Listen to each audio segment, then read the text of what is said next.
The CrossFit Open is done. And today we do a little roundtable conversation to wrap up our thoughts on the 4 biggest repeat offenses that people make in the CrossFit Open. And because it's a roundtable discussion and Ant and Karan are involved in that roundtable discussion, it means there's a ton of banter and shit talking. So I think you'll enjoy it. Okay, we have a full house in the studio today. Today we have Meg. Hello, Meg. Hello. We have Ant. Hello. We have Karan. Hi. And we have me. Okay, so where this podcast in terms of timeline relative to CrossFit Open is coming out, we are going to be 2 weeks post CrossFit Open. And so this is about wrapping up our 2025 CrossFit Open. Today on the agenda, we're going to be talking about 4 of our most common repeat offenses that we see take place in the Open every year. So context for this, we had a team meeting on Monday and we had a little roundtable discussion with the whole team to say, what are the most common things that we see happen every year in the CrossFit Open? Now, these things are things that we can do sometimes as well, despite having done multiple CrossFit Opens, but we see a lot in our communities and communities outside of our community. But before we get into that conversation, I'd like to ask you guys a question. So my question to you guys is, did you finish? In fact, sorry, I'm going to switch these questions. My first question is, did your performance exceed or fall short of your expectations? Karan.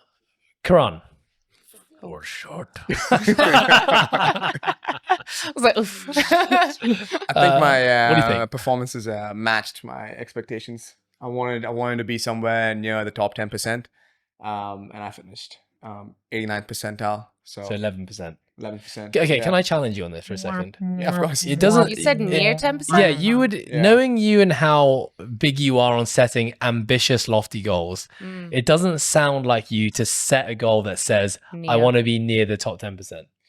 That's a very good point. So I actually had a goal going into the CrossFit Open, but then in the first week of the Open, I realized that that goal is now irrelevant.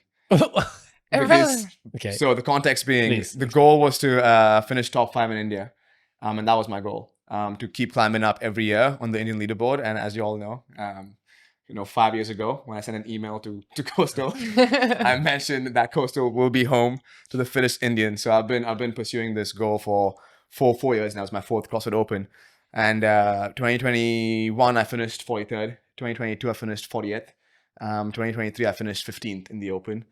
So this year the goal was to finish top 5. But then after 25.1, I realized I'm no longer on the Indian leaderboard and I'm on the Hong Kong leaderboard. And I was going to finish in a worse rank in Hong Kong than in India. Did you go through the meticulous process of like looking through the whole Asian leaderboard to see where you would have stacked up in? I have not yet done that. I I've was just just thinking compared my score right now to the Indian leaderboard. And with that score, I'd be 5th in India.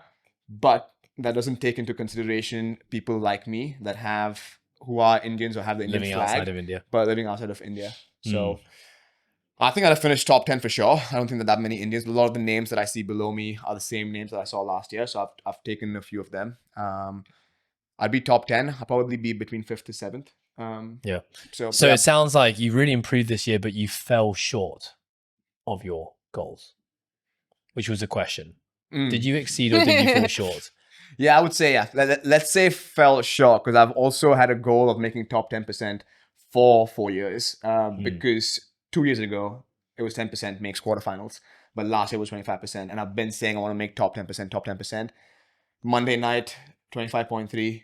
I was 93rd percentile. I wake up the next morning, check it at 9 a.m. after coaching. I'm 89th percentile.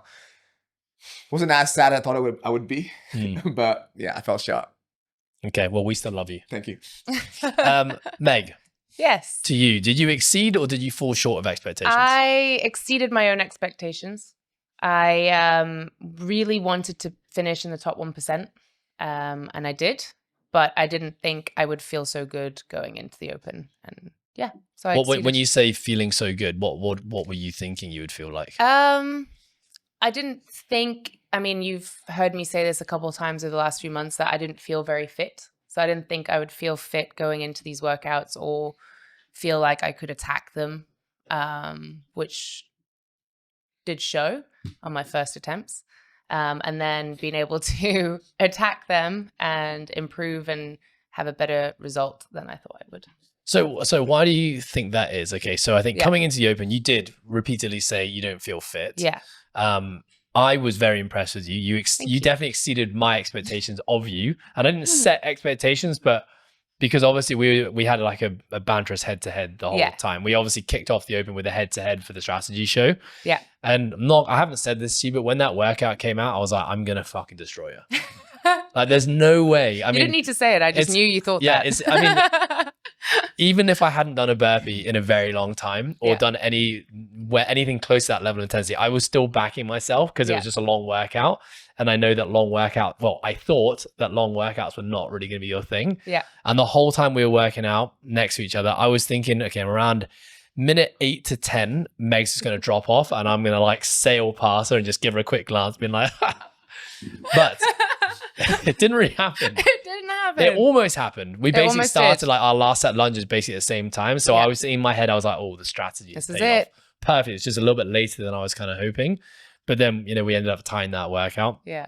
But okay, so my question is, why? Why is there this disparity between how fit you thought you were versus you actually, I think, surprising yourself and everyone else in the Open? It's a good question. I think I had a bit of a rocky year last year, so I think my training and my fitness wasn't a good representation. Well, I think it was at that time a good representation of the work I'd put in. Over the last few months, I've been a lot more consistent. I've taken my nutrition a little bit more seriously, been focusing on recovery a little bit better. And I think in my mind, even though all of that was paying off, I hadn't seen it yet. Even though I was feeling good, I hadn't seen it in results yet. So I didn't assume that I felt fitter yet.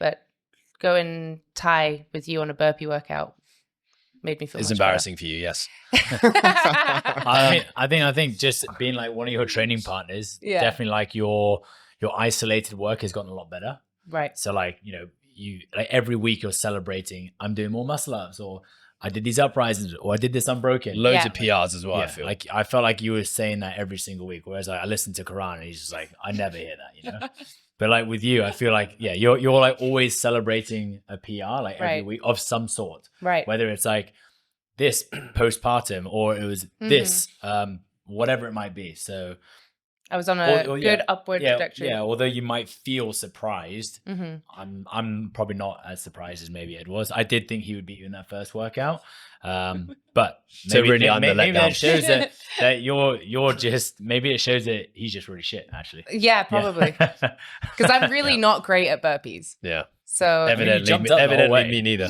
You jumped up the whole way. Yeah, that's true. That's solid. Yeah. Okay, so Meg, you exceeded. Yes. Karan, you fell short. And I think I probably met my expectations. How do you work out the 1%? I guess you got to look at the total number of people signed up, right? no. So if it says your percentile, It says your percentile. I know this is hard maths for you, but basically 100 minus your percentile. That's where you finish. but mine says I'm in the 35. No, so if you look on Slide across. your Maybe phone with app, you? it would say. Oh, it's on the app. See, that's I'm on the computer. You'll be top 1%. Yeah, yeah. Okay. Very comfortably. Okay, so What did you come? 139. Yeah. 139 in the world. Yeah. So yeah, you're top definitely 1%. top 1%.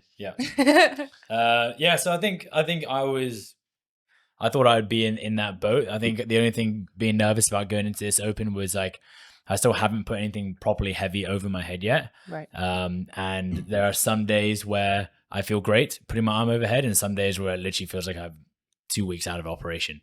And I still can't seem to piece together like logical and correlating reasons to why that's happening, which is a bit frustrating. But I feel like those days are getting less and less right now, which is good. It's a good sign, I guess, going into the season. But yeah, I feel like I probably met my expectations. Really didn't want to do that second workout. I had a lot of PTSD around it, and like my own anxieties, and I guess we'll probably get to that later on. But the first and third workout, yeah, I enjoyed them. But so the anxieties around it, was it because you didn't feel like you'd be able to do what you did 3 years ago? No, I thought I'd be better than what I did 3 years ago, but I also knew 3 years ago when I did it, I didn't care about the Open. And there was nothing riding on the Open because I knew that That was it was COVID, like a yeah. 10% or a 25% a year, 10% yeah. a year. And that was like a no-brainer. So it's like you could kind of walk through that workout. It wasn't that. It was more so the fact that, I haven't felt good doing, in particular, the movement, the thruster movement. When I go overhead, I have zero capacity right now in doing it. And that comes with even strict handstand push-ups, kipping handstand push-ups, handstand walking still. That's something that I haven't got back yet. Horizontal movements are okay, but the vertical movements I'm still lacking in a little bit when it comes to pressing. There was a PTSD behind it. And that showed in one of my attempts that I did. It kind of just got to me a little bit. I think in terms of the workouts, 25.1, I felt like I probably matched where I thought I could get to. I think in 25.3, I thought I'd be able to get a better time, and I didn't exceed that particular workout expectation. But I'm still pleasantly surprised at, I guess, where I finished. Meg, Karan, did Ant's performance exceed or fall short of your expectations? He exceeded my expectations on that first workout. Yeah, for sure. I think it was in terms of comparison to the rest of the world, I feel like that was much higher than I thought. You were top 50 in the world, I think. That was very impressive. Yeah, I think I was 49 or so. Yeah. 45th. Okay. Okay. Oh. Okay, number one fan. I mean, Who's been checking, guy? Keep your friends close, keep your enemies closer. we put a post out on the process program and congratulating him. That's true. Good Yes, memory. That's true. Saying he's 45th But in the yeah, world. that definitely exceeded my expectations. I think also Ant's attitude throughout the whole Open also was very impressive. So good job. Thank you. Nice. Karan? I think for me, I think he met what I expected of him. I know what he can do in endurance type events or long grinder events. And I think he surpassed my expectations when it came to the redos. I know what he got in his first attempt or his second attempt, and then I know what he was going for on his final attempt. Third and fourth attempts. And I know that when I do my redos, and we'll get into it, the way I felt or the way I came out of it and the way he went about it and the fact that he improved all three of his scores from his first attempts, that impressed me. Yeah. Thank you. I mean, I actually think you exceeded my expectations. I think you exceeded because I think everyone's forgetting that you had an elbow surgery less than a year ago.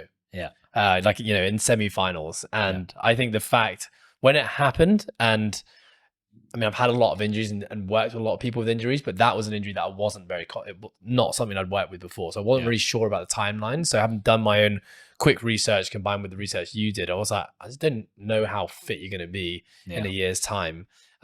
So with that in mind, number one. Number two, your lead into the Open wasn't that smooth. You had quite a lot of little niggles and injuries. Yeah. I felt like your body kept on breaking down every time you tried to push. And I thought, okay, it's 50-50. Maybe you're going to get through like week 2 or something, and your body's going to break and you're going to have to like hold into week 3. So that in mind as well. But I think those are the 2 main points. I was just not sure how you're going to stack up in the world. You're also a masters athlete now.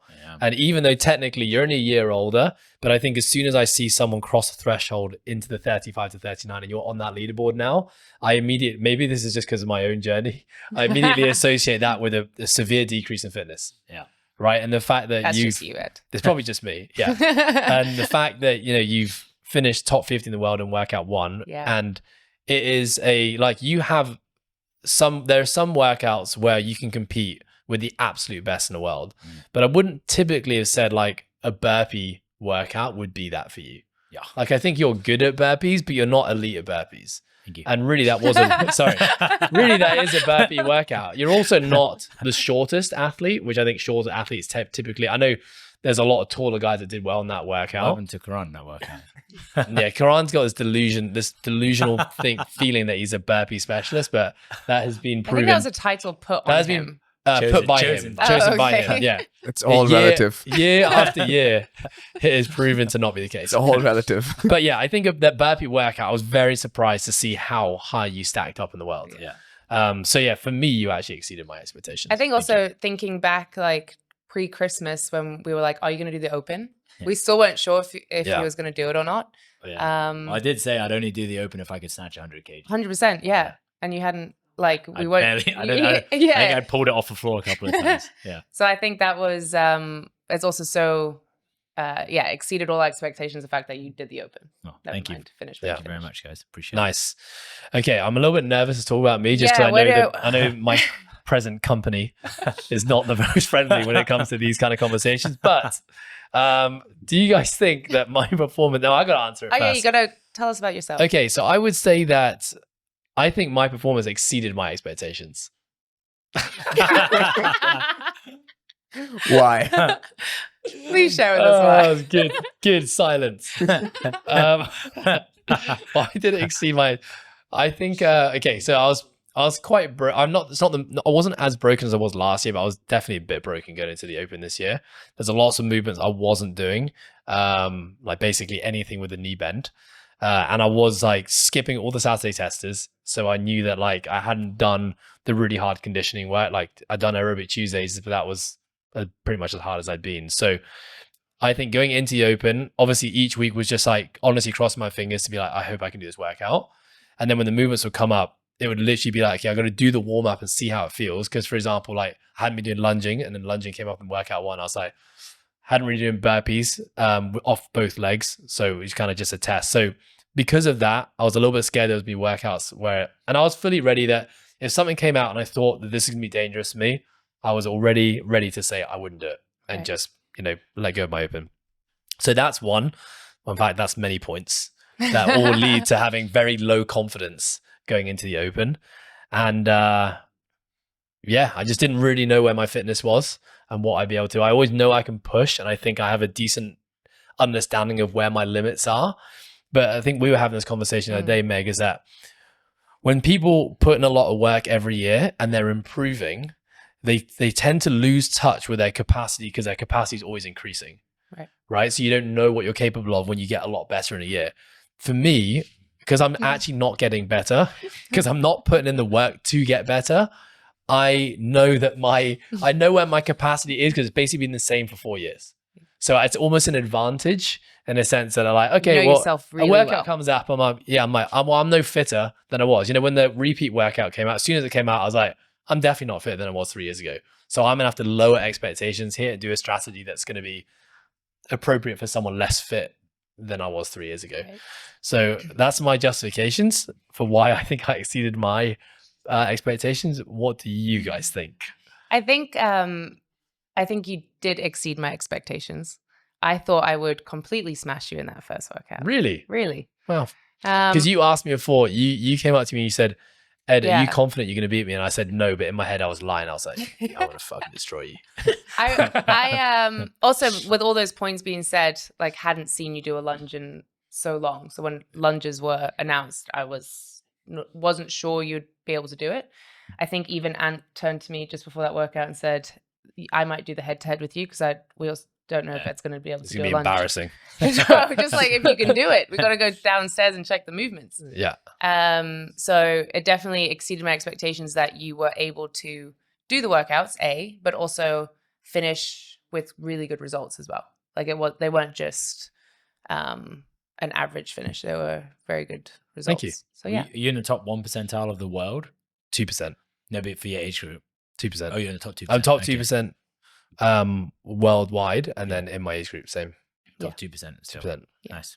Yeah. It's very good times. Like there's we have some very fit members and we have some very fit guys that do all the workouts, and to also to show them up as well. And they've been putting in a lot more work than you have.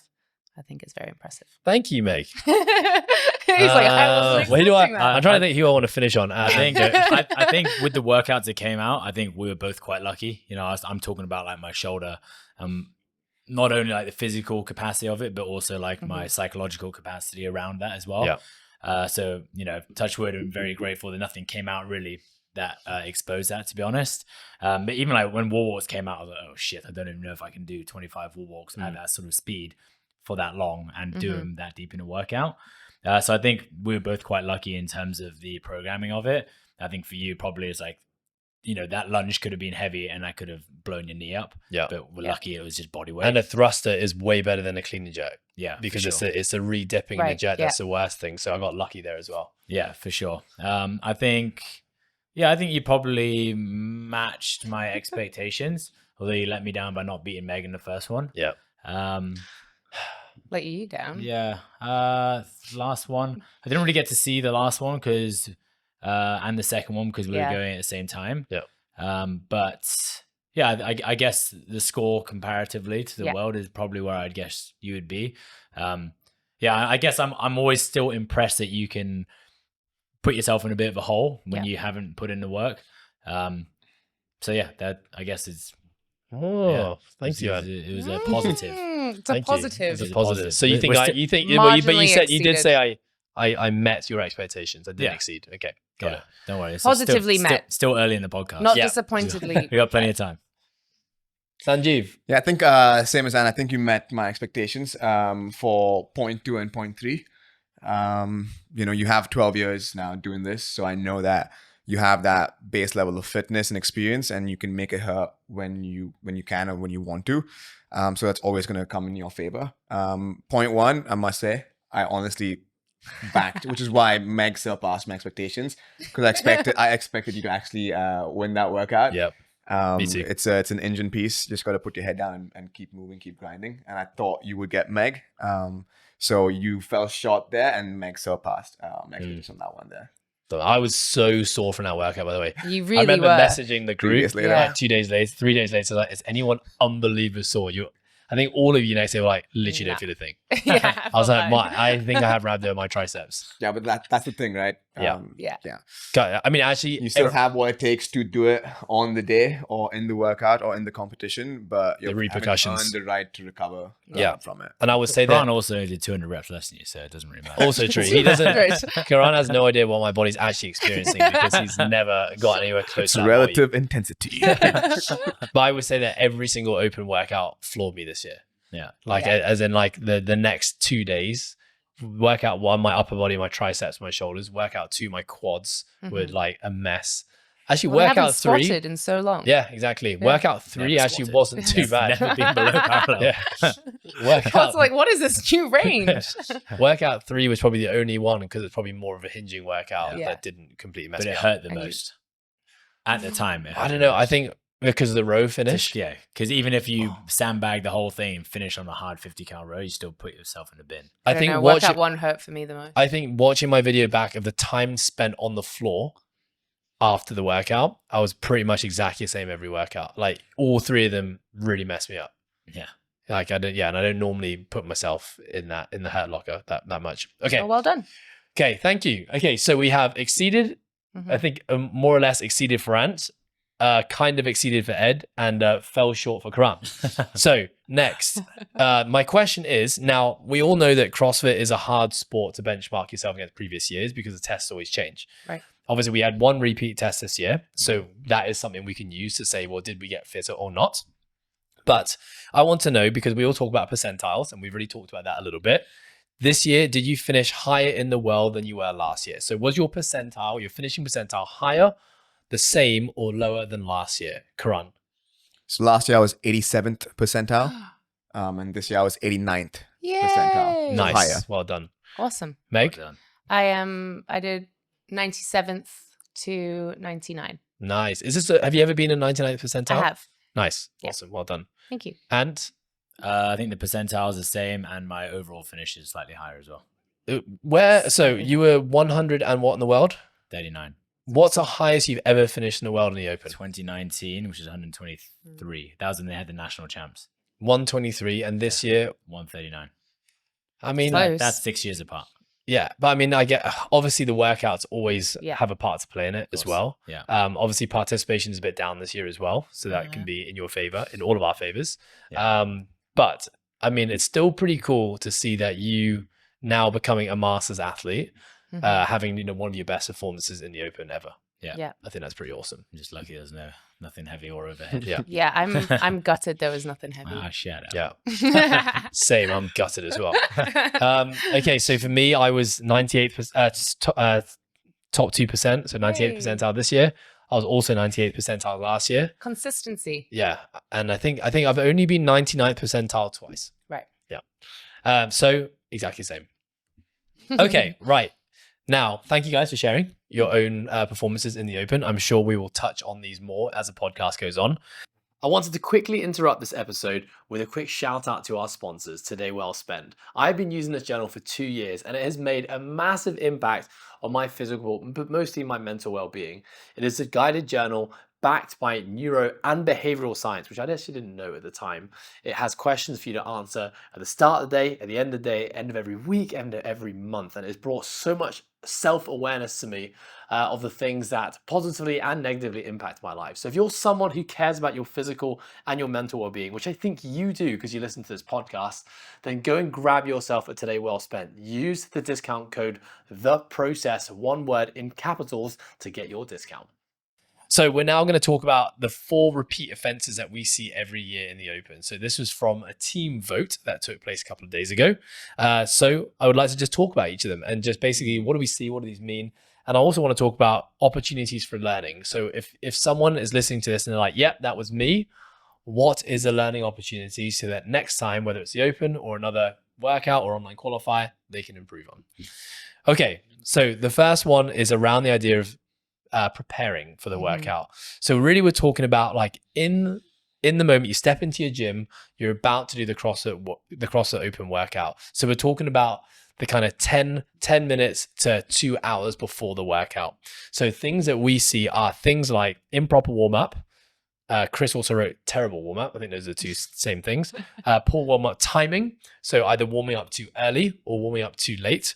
Lack of understanding of the workout, the standards, the weights, the flow, the tie breaks, camera setup and readiness, pre-attempt filming of weights and distances, etc. So all the kind of like things that happen just before the workout. And I guess like knowing the standards in a workout is something that probably takes place a little bit before for most people. But some people, I guess, they kind of come into the gym, they find out what the workout is, and then they do it. So who'd like to start in terms of just sharing some thoughts on this? Yeah, I can start. I think the first thing is like people, and I understand it, like a lot of people, this is their only competition they might do in a year. So they put a lot of importance on it. Even if they're, a long way out of the top 1 or 2%, I can totally understand like the amount of care and time and effort and love that goes into their performances on the floor, even if it's just for 3 weeks. But a lot of people just do things that are just out of the ordinary of their own routine. And I guess as soon as you do that, you either place way too much importance of it and it starts to wreck you mentally and psychologically, and the anxiety builds up, which I was guilty of at one of them. Or you do the other, and like you start doing abnormal things that you wouldn't normally do. Suddenly, like people are buying green juices because it's the 3 weeks of the Open. Suddenly, people are like doing like midnight stretching routines and like they're meditating and stuff that they know they probably should have been doing for the last 5 years, but because the important thing comes around the night before, they're like, okay, I need to do that. So I think just sticking to your own routine, or if you know that you really do care that much about it, trying to implement those things over the next year, slowly and incrementally, and drip feed them into your life. And maybe they become a habit, and maybe you love them, maybe you do them and you hate them. So I think maybe a good question to ask you guys. Okay, I think number one, the conversation is, well, what is optimal? Like, should we be doing like a little warm up and just getting into the workout? Should we be doing long workout? Like, what is the answer to this? Like, what is the solution? I think it comes down to what you do. Sorry, Karan, for jumping in. You can go first. I think it comes down to what you do. Normally, right? So what you would normally do. Anything that surprises your body is putting your body at a, into a surprise versus what you have been training and what you've actually been doing every training session. I think that's what it comes down to, is what you are prepared to do. Yeah, I always say, like, the way that you compete falls down to your highest level of how you train. Yes. Right. So the way that you train day in, day out in your gym, that is likely what's going to come out in competition. And that goes for warm-ups, that goes for cool downs, building strategies, etc. Karan, we're going to share some thoughts. Yeah, I think around this point, coaches included and the members on the Saturdays, all of us had a heat start time. So I think strategizing around the heat start time and working backwards of how you'd want to warm up. So let's say your heat start time is 10:30. So around 10:25, you got to start recording your intro, weights, measurements, stuff like that. By 10:20, you should have probably finished your last warm-up round. gone to the toilet, and then just work your way backwards. And then let's say you need, because that's what I tried to do. And then I get to. Did you start your workout on time for any of the 3 Yeah, weeks? it's just like, But that's the what thing, you right? tried to do. That's the learning lesson. Learning lesson there was, because we could only take the floor, because I've always put myself in the first heat at 10:30, but I could take the floor only at 10:15, 10:20. But I also had to tape the floor, like, and obviously I got help from all of you guys. But like, just laying out the room, definitely Friday for all of us who had coaching responsibilities and or setting up stuff for the Friday attempt for the people, the coaches, the members. We felt a bit rushed on Friday compared to, let's say, a Monday, which was a bit more spread out, or when I went by myself. I took my own time. I warmed up, when I was ready to start, I started. So I think when when you can control the controllables, control the variables, and you know the start time, and you work yourself backwards, and everything else is taken care of with, like, everything is set, and you just have to focus on yourself and work backwards, and you know what you need to do exactly with the 10-minute, let's say, bike erg warm up, movement prep, general prep, start dialing in barbell movements. Yeah, lots of quality. I think what we always teach athletes, we talk about this at every single athlete camp, right? Is that when you know what the workout is, the first thing you need to do, well, not the first thing, but one of the things you need to do is you need to design your warm up. Yeah. Right. So you need to create an intention. You should know exactly what you're going to do with your warm up. And then, like you said, you find out, hopefully your gym is doing this. Now, I understand not all gyms do this, but you figure out what time you're going to be starting. And then you plan backwards from there, right? So like you said, if you know it's going to take 5 minutes to do your measurements, set your camera up, get all your equipment ready, factor that in. So you're going to lose 5 minutes there. Then how long do you need relative to what the workout is, right? So typically we have some general rules that we use when it comes to like lengths of warm-ups and the types of warm-ups. But if we have like long aerobic tests of simple movements, then your warm-up doesn't need to be all that long. Right? Because we know that you're going to be starting at a lower level of intensity and you're going to kind of be moving through it. So, in those instances, you may need, 20 minutes, maybe max, to get yourself ready and primed and ready to rock and roll. Then when we look at workouts like workout 2 and 3, 25.2, 25.3, you've got you got moderate time domain in the second workout. So it's pretty intense. Lots of high skill movements. You got lots of range of motion, right? You're going to have to warm up your squat, your overhead, the hollow, the arches, skipping. Like, there's loads of things you got to factor in there. So for a warm up like that, because the intensity is going to be quite high, especially for more capable athletes who can really push that workout, you might need longer, right? There's going to be like a longer mobility segment to that warm up. Yeah. There's going to be a technique segment to that warm up, and then there's going to be like the energy system and the priming the system part of the warm up. And then you got the last workout, which kind of sits between the two. It's going to be long-ish. The movements are, for some people, simple, for some people not, right? The wall walk for a lot of people was like a bit of a scary movement. The snatch was seen as quite a technical movement for a lot of people. So again, like all these 3 different workouts probably demanded 3 different warm-ups. But, working backwards from that time. And I think this is why it's so good that, you do a great job of really being meticulous about the heats, the timings, and when they're all going to start. And I think it's why when the heats, and the same goes for competitions, and we've all competed in lots of comps where the comp is falling behind schedule. It makes it really hard as an athlete to prepare effectively for the workout, right? Because you might have scheduled in your head, okay, I need to start my warm up at this time. They're going to call me in to be corralled, and I'm going to step on the floor at this time. And then suddenly, you're midway through your warm up, and they're like, we're 10 minutes behind. And it's just another like uncontrollable element that you have to deal with. And I think did a pretty good job in the gym. I think the most we fell behind was maybe like 5-10 minutes. Yeah. But that was okay. Yeah, 10 minutes, 15 minutes. Yeah, maybe 50 minutes.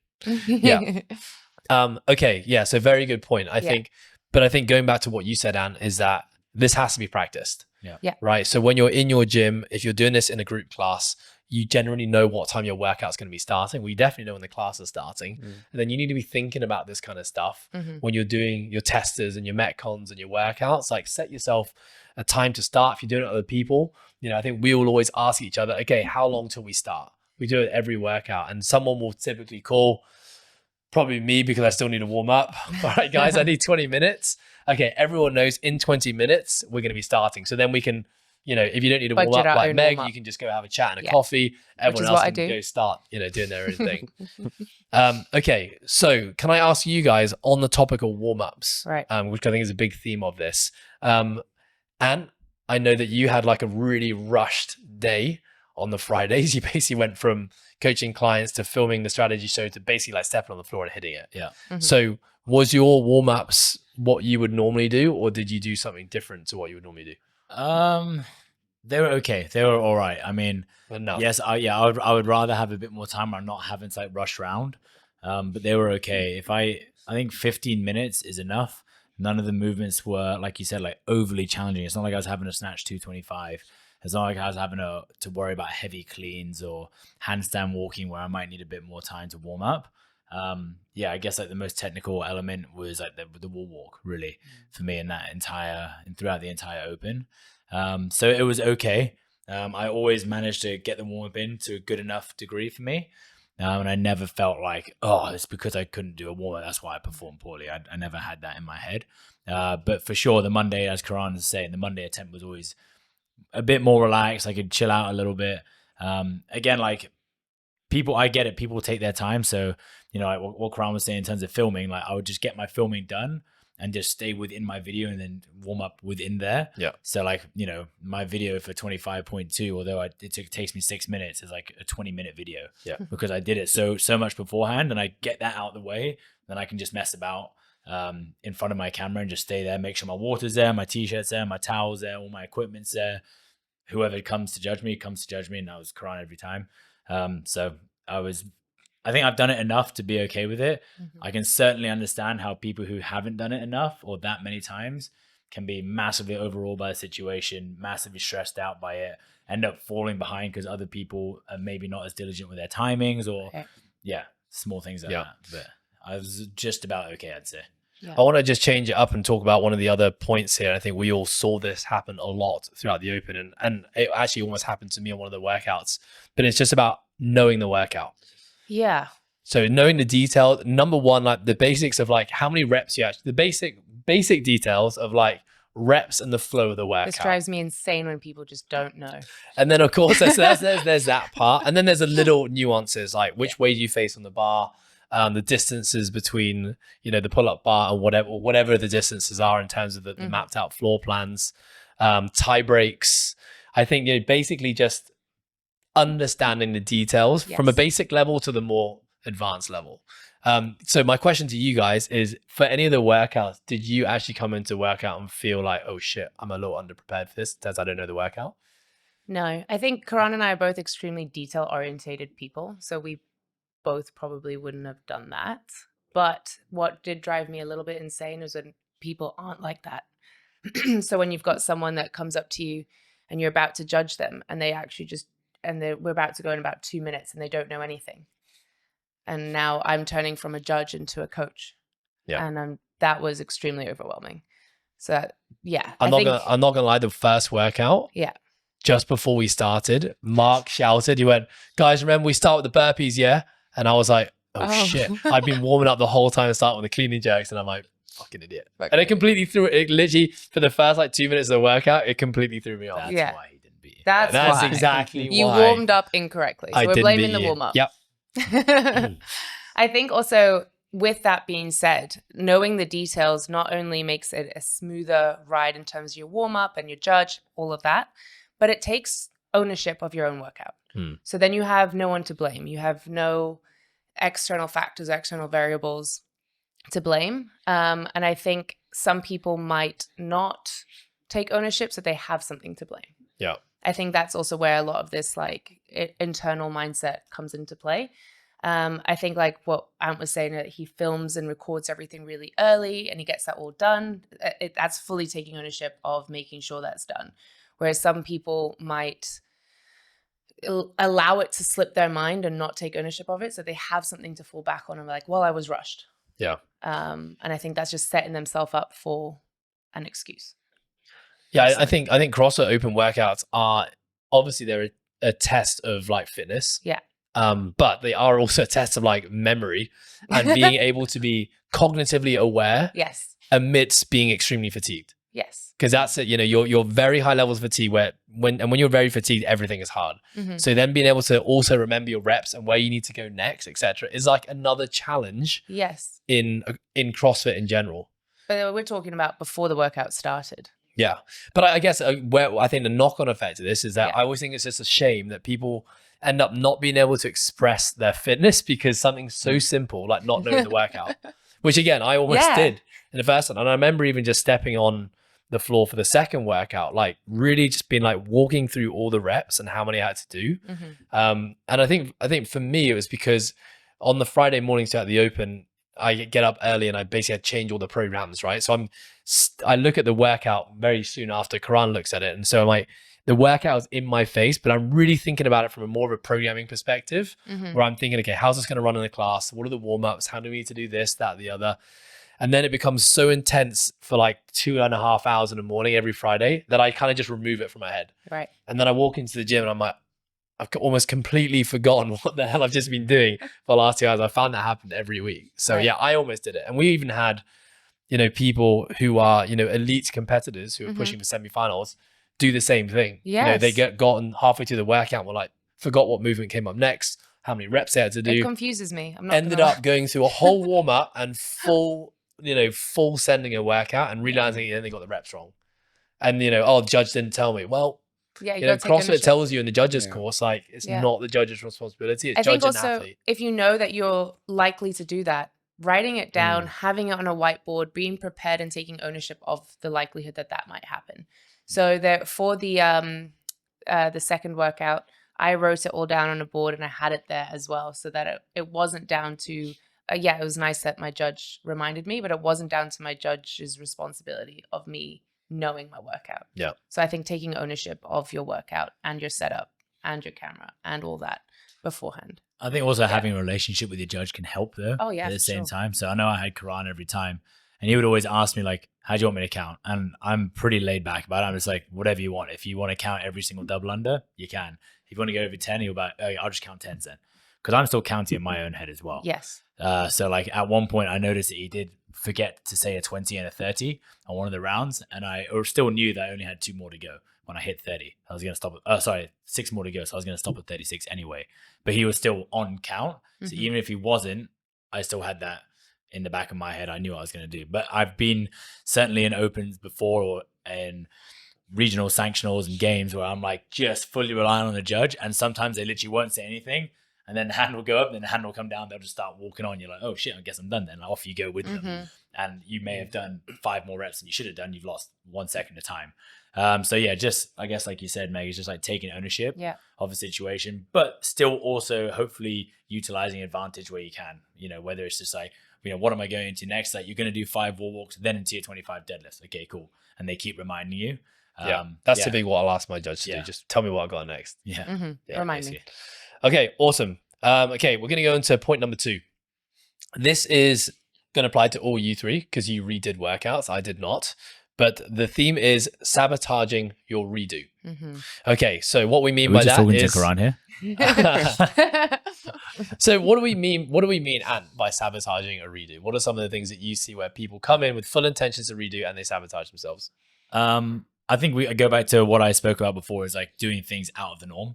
Again, like if you came in and did something the first time and then suddenly your second routine coming in, you're like, need to completely overhaul everything and just change it all. And then suddenly like music's in your head and like, it's playing super loud. Karan, everything is different. Your caffeine intake is different. Your food's become different. Your trip to the gym was different. So changing up that to start, coming in without having any data-driven approach. So if you're going to redo a workout, you either hopefully have a unbelievable videography style memory and you can like kind of recall it all straight away, or you filmed yourself, right? And if you film yourself, you have zero excuse to not have objective data of this took me this long, I spent this long doing this, my transition was this long, I broke it up as 8, 7, 5, 5, whatever it might be. And then you also can, watching a video helps to recall subjective data as well. Oh yeah, I remember feeling dead at this point, and then sure enough, boom, hands go on the knees, or like you're bending over in half, or there's like a 20-second transition to a rower, for example. And it helps to recall that, and then that will build your strategy off that. I'm not gonna lie, this year, all 3 redos that I did was just got to go faster. But I also just go faster from the start. Or there's certain points in the workout which you had to go faster. All three of them was just go faster from the start, because I had basically almost put the handbrake on just a little bit because I felt scared of intensity. I didn't know if I'd be able to hack it that deep into a 15, 6 and 12-minute workout. So then once I finished the first one, I was like, I know I can go faster and I don't need to change anything. I feel like my strategy was okay.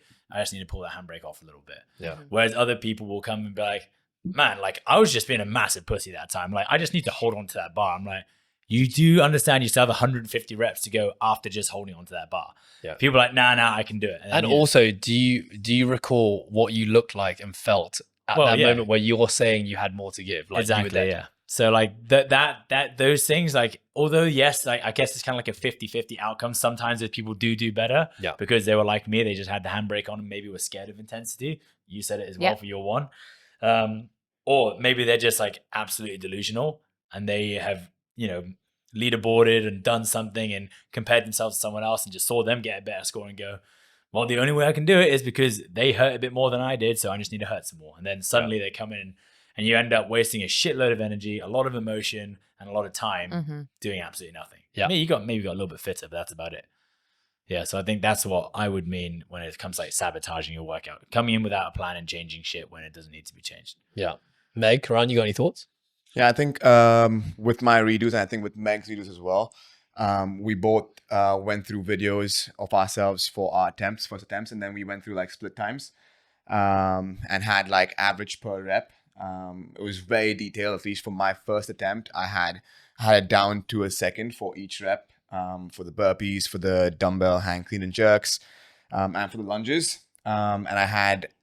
And I knew where, in terms of like transitions and efficiency of movement, where I could make up time. So I had, after each round of 3, 6, 9, 12, 15, I had an idea of where I want to be if I changed a few things here and there to improve my score.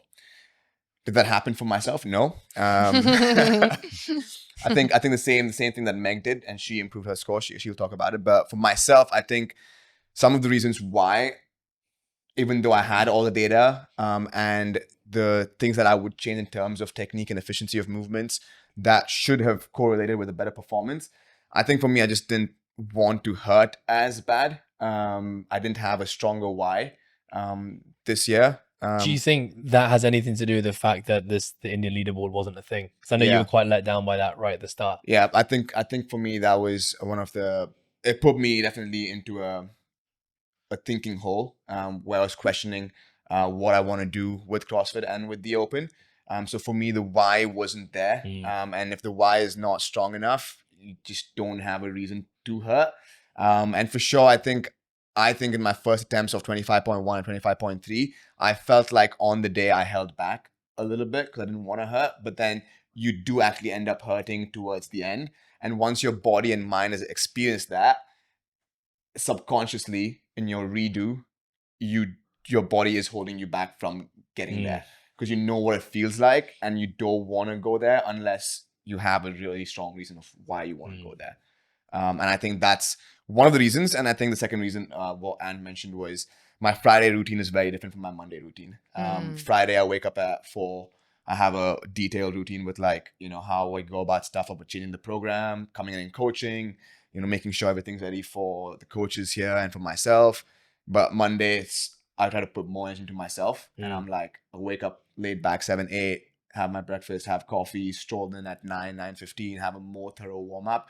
I'm listening to music. So I changed my approach on Monday. And I honestly, my Whoop had better recovery scores on Monday compared to Friday, better sleep, longer warm-ups. Everything was perfect. Strategy was better. Everything was perfect, but my performances didn't show on point 1.3. But do you not think that your I'm going to question your strategy? Yeah. Because you always just say, reduce the transitions, go a little bit faster here. That makes it a lot harder. That would up the intensity. Yeah, a lot. 100%. So I guess that's kind of the same thing as just don't be a pussy, because you're just reducing the time between everything or reducing the time spent on something. So you're having to go harder. Yeah. So it means that you're going to put yourself in the bin even more. And it's not like you ever finish any of the workouts like walking off with a smile, high-fiving people. Yeah. Like you were on your back, like most of us were as well. I think for me, it's the mental balance that I have while I'm doing the first attempt and the second attempt. Yeah. In the first attempt, there's very little negative self-talk, or I don't know what to expect, so I'm just going with the flow. Is it because you're the first person going and you don't see anyone else? Exactly. Yeah, I'm the first person going. Also, I think, sorry to cut you off, but when you know you're going to redo something, the pressure's off as well. I was just about to say that as well. Yeah. I treat the Friday as like, oh, okay, I have 3 more days to do it. But on a Monday, I'm like, oh, this is my final attempt. There's a lot more, I guess, pressure with that. I know, some of my friends or enemies, my nemesis score as well. Yeah. And then I know the negative self-talk a lot more. And I know the mental balance that I go through of like, I just don't want to hurt. But there is truth to that as well. So I can't put my finger on why. Combination of everything. Yeah, I think it's a combination of multiple factors. But I mean, for point 2, I went 3 times and I went by myself, alone in the gym, and I improved each time. So it was a similar approach with like split times and average times. Yeah. I want to just close this one off. Meg, you and I were having a conversation with one of our colleagues about this, but basically, like, why would you redo a workout? Yeah. And I think I'm a big believer in the power of redos. If you're someone who has an interest in wanting to improve at this sport, I think redoing teaches you a lot of lessons, right? It really makes you a lot more intentional about things like strategy. And it teaches you how to like break down a workout, review it, assess it, go through the subjective and the objective feedback process. And then, go through the mental challenge like you're talking about, because it is a very, very anxiety inducing. You've got one chance to do this. And if you don't nail it and go better, that's a lot of effort and energy, and you don't have another chance because the deadline is going to pass. So I can definitely relate to the anxieties around redos. But I think it is a really important process. I think if you want to ultimately get to a point where you are able, which I think this should be everyone's goal, right? You are able to read a workout and design and execute a strategy that more or less is your capacity, right? The athletes who can do that better are typically going to be the athletes that are better at the sport. And especially if you're in competitions like in-person events where you don't know the events. You turn up to the venue and they're like, this is the event. The athletes who are going to be able to look at that event, create a good strategy and crush it are the athletes who are going to have very high levels of self-awareness of their engine. And they've probably gone through this process of doing a workout, reviewing it, reassessing it. And as a result, they've got all this stored knowledge and experience and data to now be better at nailing workouts on their first go. And I think, just sharing my own story with it, because, when we started, we would redo every workout. That was just a part of it. Like, that you're going to do 5 weeks of the Open means at least 10 attempts across the Open workouts over 5 weeks. And then, and obviously some go well, some don't go well. There's always a learning opportunity there. But I remember in 2017 was the first year I said, okay, because the stakes weren't as high for me anymore, this is when I knew that I wasn't going to make it to the top. And therefore, we're going to do it for team, try to go regionals, and there's not much expectation on me anymore. Then I set the goal of, okay, I'm only going to do each workout once. That means I'm going to really think about it. I'm going to do Friday, I'm going to do a run through, basically like a 50% workout like we do with our members. Really play around with like techniques, strategies, build what I think is going to be the best strategy. And then I've got one shot to do it. And I think that was a really good thing for me because it made me think a lot more about it. Whereas before, when I had 2 attempts, I would come in, I wouldn't really think about the first attempt, just do it. Then I'd be like, okay, I'm going to crush the second attempt. Then I have all the anxiety and the fatigue and all that shit that would come with it. So I think there's many, many ways to go about it. But I know all of us have gone through many, many years of redoing workouts. And I think all of us are pretty good at building our own strategies to execute a workout based on our abilities. So I think it's something that I actually advocate to people to do, to go through the experience and hopefully do it so you can get to a point where you don't have to do everything twice to nail it to the best of your ability. Right. Awesome. Let's move on to point 3 because we're running out of time. So point 3 is basically it's all about recovery. So the Open is 3 weeks long. You've got a really hard workout on a Friday or Saturday. If you're redoing a workout, you got to do that again 2 days later. And then I guess it's more about like managing the time in between. So it's managing the time between attempt 1 and your redo. And then it's managing your time between the redo and the next CrossFit Open workout. Yeah. And I think we see people making some mistakes in there that typically start to rear their ugly head by the time you get to like week 2, week 3. Week 1, all good. But when you get towards the end of the Open, you start to see people kind of really dropping off. And any thoughts on this? Yeah, I think it comes down to what we spoke about before, which is like the habitual things that you do anyway. I think number one, don't change your habits. Don't go get like a hard massage, which is gonna end you and then put you in a hurt locker for the Monday. But similarly, at the same time, I mean, you said it. If you haven't earned the right to do a redo, you're gonna be really sore, and you're probably gonna be fatigued come Monday, Tuesday. So you might not even have the ability to do it. You know, some people really put themselves in the bin on some of those workouts. And you know, if I asked you to do that 25.1 again on Monday, like, yeah, you probably couldn't. No way. Wouldn't even got 50% of my score. Well, exactly. All 3 weeks. So you have to be realistic. And sometimes people don't think about that stuff, which is why, you know, we can put our coach's hat on and hopefully advise and help those people. But yeah, I think the main thing is not changing routine again. Or if you do really want to take it seriously, you change the routine well in advance of the CrossFit Open. And then B would be, you know, be realistic with what your training over the last 12 months or 6 months has actually looked like. And that should really reflect what it is that you're trying to do with the CrossFit Open. If you're going to redo it and you want to give yourself the best opportunity, it has to be a Friday morning and a Tuesday morning, right? You're giving yourself 4 days in at least. But again, if you're not used to working out in the mornings, then no good. Maybe it's a Friday evening and Monday evening to give yourself the most time in between.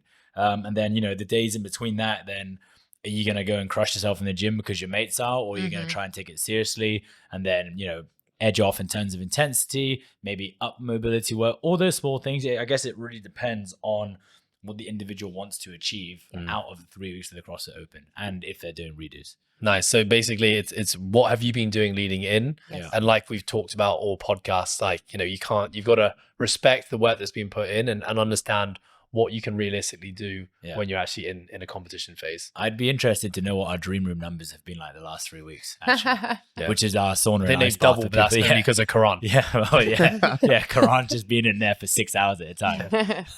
Yeah, no, I agree with Ant here with, you know, the approach that Meg and Ant took versus what I think I and probably you as well. You know, you guys more or less going to make the top 1%, which is probably a given. You guys could continue training on a Friday PM session. You guys went hard on a Saturday as well. For me, I had a small niggle with the back, trying to just stay healthy and, you know, trying not to put myself in a deeper hole physically. I literally did nothing on a Saturday and Sunday, which is out of the norm for me. So literally I did a Friday attempt, came in and did a Monday attempt. And that was what I needed to do for myself just to get through the Open healthy and like give a good attempt.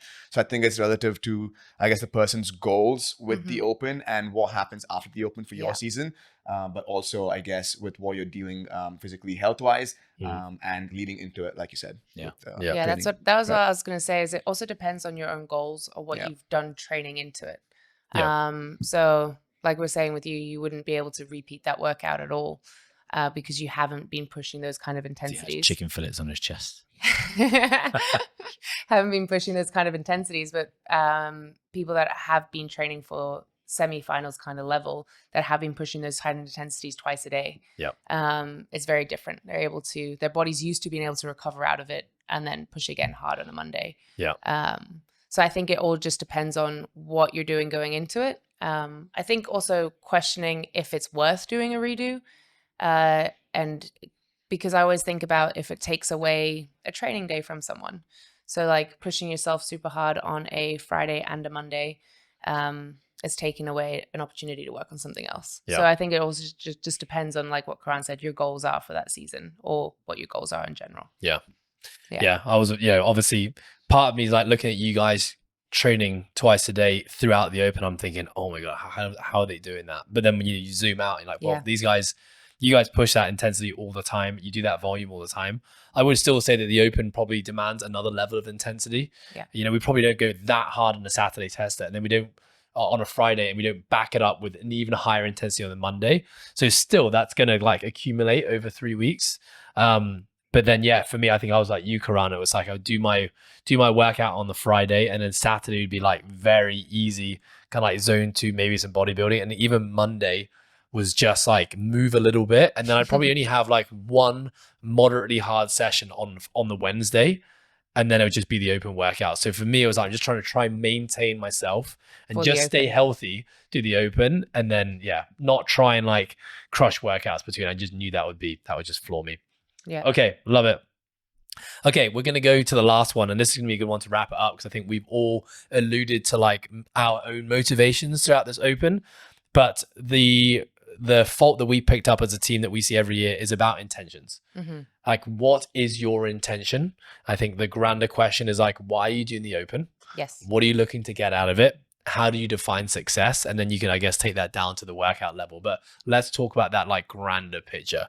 And you've been doing a great job of kicking us off with these. What are your thoughts? Yeah. I think my own ones personally are very much leaderboard driven, and there's a hint of external validation, which is done by a leaderboard. I feel like I don't get like sucked into the Instagram hole and all that sort of stuff. But can I just, cut you off there, but you don't actually check the leaderboard. No, I feel like you actually don't check it at all. But I get told enough by Alright, people. So you don't need to. Yeah. Like Karan. Yeah. I get told enough and I hear about it enough, you know? Yeah. And with the Instagram stuff, like I know who roughly, give or take, is going to be in the top 100 in the world. And if my times are anywhere near them, give or take, 10 reps or 10 to 20 seconds, I'm going to be okay for a top 1%. So I don't need to check it. But I think for me, like, this is the first year I'm going to Masters, and I would like to try and qualify for the Masters CrossFit Games. I would like to try and be a part of the top 1%, and I will try in affiliate semi-final. And I would also try an in-person event. So my intentions for the CrossFit Open is a lot. My intention for the CrossFit Open was to take me through to the next stage of competition. That's why I do it. In terms of my own selfish reasons. In terms of why I coach it and why I'm a part of it is because I think it's fucking great. I love watching people, the PRs and all that sort of stuff is amazing. We know it happens as well, but I just love watching people take themselves out of a comfort zone that they might have been in for the last 11 and a half months.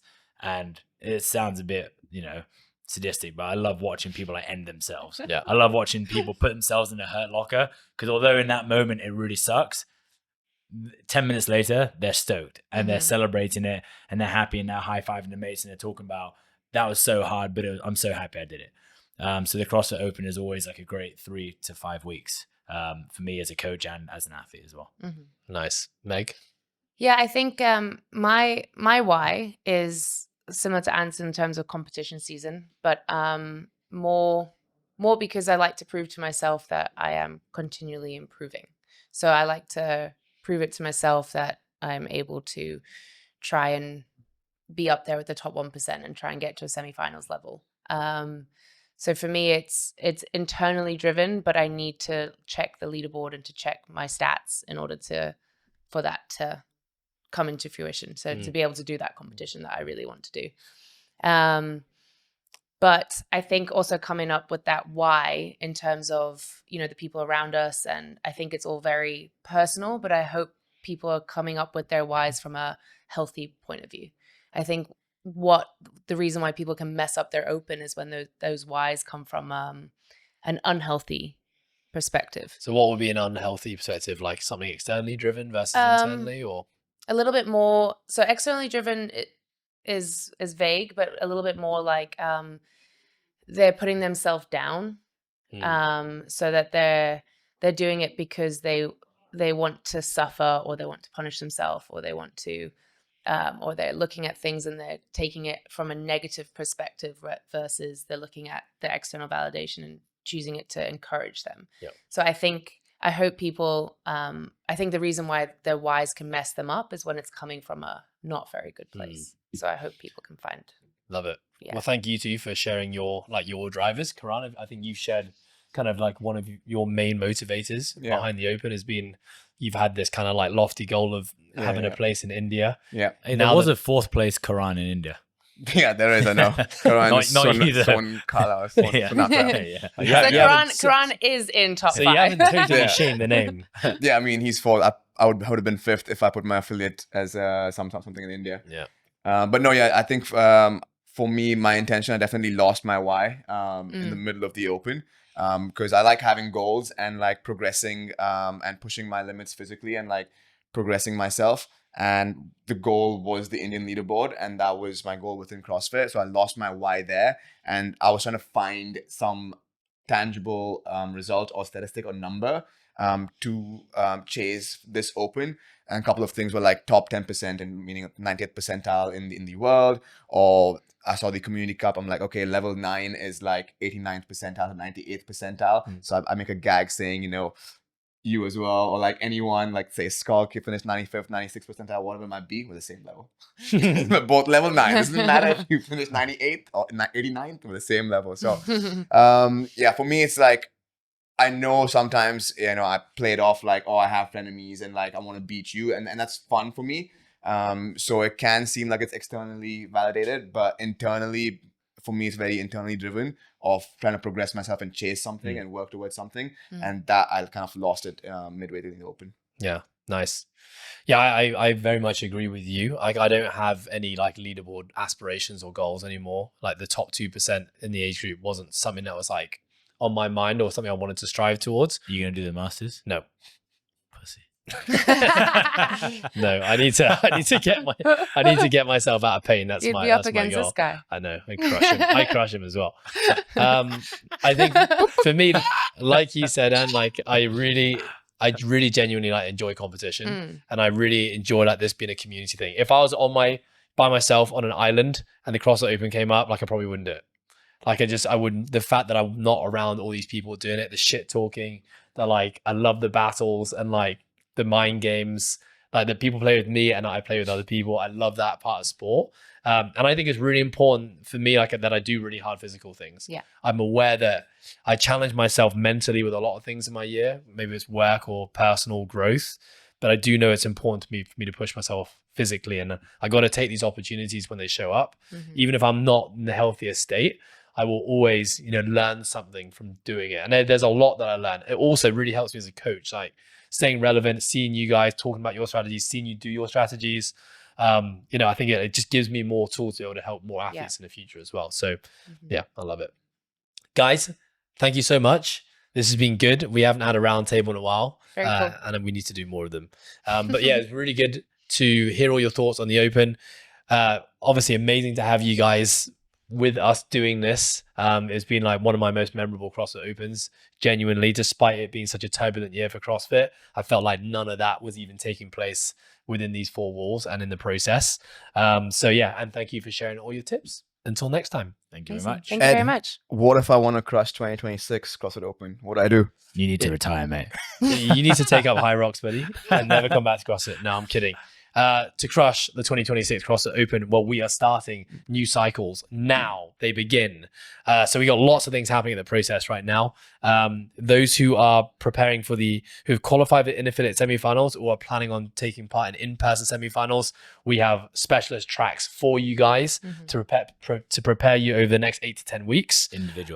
Individuals and teams. So even if you're not part of the process now, 100% join up. We will look after you. We will be there as a team of athletes and coaches at the Far East Throwdown for sure. So we'll be helping athletes on site. Of course, it's the start of a new season as well. So our Live, Perform, Compete and Elite programs are all preparing now, doing block 1, cycle number 1 for the 2026 CrossFit Open. So that's all about getting strong, building your aerobic base so that you crush your performance and climb the leaderboard next year. Thank you, team. Before we say goodbye, here's one crazy statistic for you. Did you know that almost 40% of people who listen to the show don't actually subscribe to it? Now, I didn't think that was a big deal until I actually learned about the power of hitting subscribe. For you, the listener, you get to stay up to date when we drop episodes on a weekly basis. But for us as a podcast, it really helps our visibility and helps us attract great brands and great listeners to help grow this podcast. So if you enjoyed this episode or you're a big fan of the show, please do us a massive favor and hit subscribe. Thank you so much.